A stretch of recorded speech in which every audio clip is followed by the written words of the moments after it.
interesa mucho. Nosotros decimos en Ático, salud mental cosa de todos, y la impunidad va contra la salud mental y la justicia es a favor de la salud mental. Entonces, en una concepción amplificada de la salud mental, son temas que a nosotros nos interesan mucho. También decimos esto de la continuación de la terapia por otros medios, y en general en estas reuniones en Ático buscamos acercarnos a la verdad, salir del encubrimiento, y eso también tiene un efecto terapéutico en todos nosotros. Así que bueno, me parece oportuno pedirle a José, que está realmente, estuvo muy al frente de toda la cuestión jurídica, ¿cómo ves vos este tema? Primero lo que fue el juicio, quizás no todos estén totalmente al tanto, lo que significó para familiares, sobrevivientes, el juicio en sí, y luego muy especialmente los efectos de la sentencia, tanto en lo que condenó como en lo que absolvió. Y si te parece, bueno, cómo el movimiento está plantado frente a esta nueva situación. Gracias, buenas noches. Bueno, reflexionando un poco con lo que acaba de decir Alfredo, esto de la impunidad de primera y de segunda generación. Evidentemente, Cromañón creó, el movimiento Cromañón creó la impunidad de segunda generación. Porque habitualmente, efectivamente, hechos de corrupción, hechos similares, en cuanto a las consecuencias y demás, no iban a juicio. Y uno de los logros de Cromañón es haber ido a juicio. Esto no es tan común en la Argentina, a pesar de que uno ve los diarios y todos los días se habla de noticias judiciales y parece que todo el mundo está en juicio. Y no es así.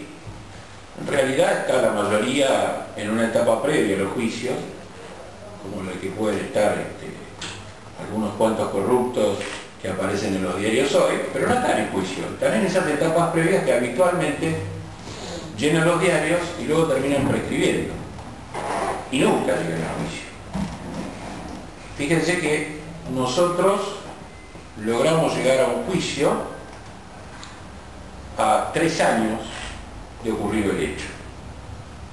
Las víctimas del APA, por reflejo, por sinergia del propio juicio de Cromañón, entraron en juicio oral después de Cromañón. Pero, por ejemplo, Fray Bentos aún espera no solo encontrar a sus muertos, que se perdieron en un agujero, literalmente, sino que algún día haya un juicio. Lo mismo ocurre con Río Tercero. Ni que hablar si nos remontamos más atrás en muchas otras cosas que han pasado en la Argentina de dimensión igual. Puerta 12, donde solo hubo una instrucción de un mes. O sea, ni siquiera nadie pensó en ir a un juicio. De manera que parece que inauguramos una categoría. La impunidad de segunda generación. Y es cierto, a pesar de que tuvimos un juicio, sigue habiendo impunidad. Y esta es la gran paradoja. Este juicio nos costó mucho, desde lo personal hasta lo anímico, lo afectivo. Todos los familiares que seguían el juicio pusieron muchísimo en el juicio, pusieron mucha expectativa. Yo no lo puedo explicar más que del lugar donde creo que debo explicarlo, que es el de padre. Porque si fuera solamente abogado no lo podría explicar. Y evidentemente uno de un juicio espera lo que creo que la mayoría, consciente o inconscientemente, esperábamos desde febrero, marzo o abril del 2005, cuando ya uno se sacudió un poco el estupor, todo lo que produjo lo que nos pasó. En lo personal yo siempre recuerdo que ya en febrero del 2005 me hacían sentir bien los carteles que indicaban salidas. Me producían una sensación mucho mejor que las condolencias. Y también me alegró enterarme de que allá por abril del 2005, como consecuencia de Cromañón, en los colegios de la provincia de Corrientes se habían inaugurado las puertas de emergencia. Y en el fondo, lo que buscábamos con la sentencia era condenas, pero no. Por ahí uno dice para que se pudran adentro, no. Para que se dé un mensaje de que no hay impunidad. Eso es la sentencia, en definitiva. Una sentencia de condena es que no haya impunidad. La impunidad a los familiares nos ofende, pero no nos devuelve nada, como la sentencia tampoco. Y bueno, todos pusimos mucho en este juicio.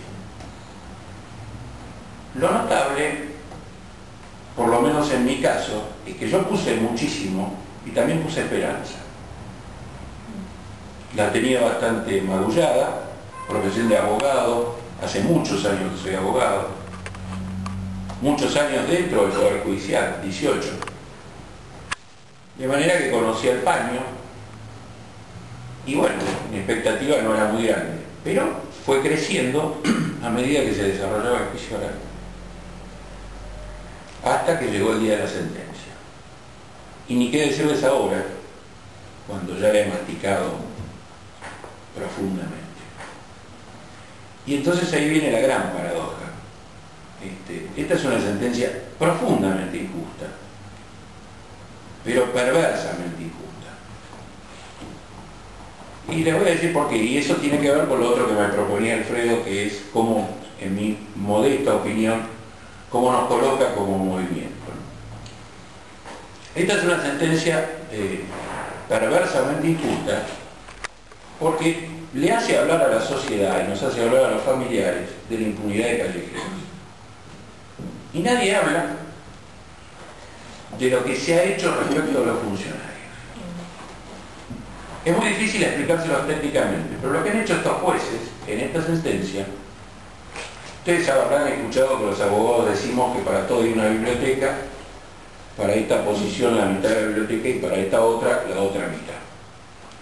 Esto suele ocurrir, el derecho es una ciencia, pero también es un arte y es opinable, tiene que ver con conductas, pero en este caso los jueces encontraron en esa enorme biblioteca un libro nuevo, literalmente es así, un libro nuevo, no editado en la Argentina, sino en España y Alemania, y que estaba en el último estante de la biblioteca.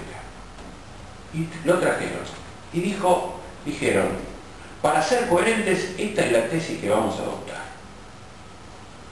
Una tesis absolutamente minoritaria, sostenida por 3 autores en el mundo de la dogmática penal, para fundar la sentencia de Cromañón. Y en virtud de esa tesis, miren las paradojas de las afirmaciones respecto de los funcionarios. Los funcionarios que son titulares de lo que se conoce como poder de policía, o sea, esa función que tienen determinados funcionarios de controlar para que no ocurran cosas que pongan en peligro la salud, la integridad, etcétera, de la gente. O sea, lo que se hace con las inspecciones, esto es poder de policía. Desde el punto de vista de esta corriente que adopta el tribunal, un funcionario que es titular del ejercicio del poder de policía no es jurídicamente un garante. Claro, al no ser un garante, no responde por este tipo de delitos, que son delitos donde el autor no mata, sino que no evita. O sea, es muy difícil tratar de ser claro, pero voy a hacer un ejercicio. El delito de un funcionario como Fabiana Firrin no es haber ido a prender un fósforo en República de Cromañón y quemado a los chicos. Es no haber ido a inspeccionar, y al no haber ido a inspeccionar, permitir que el local estuviese abierto en las condiciones en que estaba abierto y ocurriese lo que ocurrió el 30 de diciembre. Eso se llama omitir, ¿correcto? Hay una gran discusión en el derecho penal sobre si las conductas omisivas están incluidas en el Código Penal, que habla de conductas activas.